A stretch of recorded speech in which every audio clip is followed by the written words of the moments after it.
அடுத்து இரண்டாவதுங்கன்னா எஸ்ஐஆரை பொறுத்தவரை ஃபேஸ் 1 தமிழகத்துல இன்னும் 3 நாட்கள் டிசம்பர் 14ஆம் தேதி வரை எக்ஸ்டெண்ட் பண்ணியிருக்கிறாங்க. அது வரைக்கும் நம்முடைய எனுமரேஷன் ஃபார்மை கொடுக்கலாம். ஏற்கனவே பாரதிய ஜனதா கட்சி நாங்க சொன்னதுதான் 80 லட்சத்திற்கு மேல தமிழகத்தினுடைய வாக்காளர் பட்டியலில் குறைந்தபட்சம் நீக்கப்பட வேண்டும் என்று சொல்லியிருந்தோம்.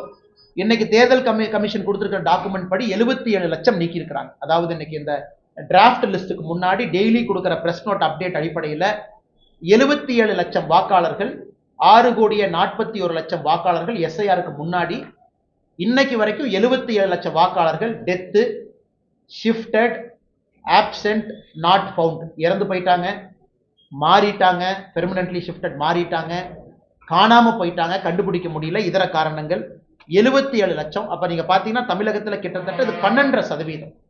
ஒரு வாக்காளர் பட்டியலில் 12% வாக்காளர்கள் இன்னைக்கு வரைவு வாக்காளர் பட்டியலில் இல்லை என்பது ஒரு விதத்துல பெரிய ஒரு ஆச்சரியம் மட்டுமல்ல, அதிர்ச்சியும் கூட.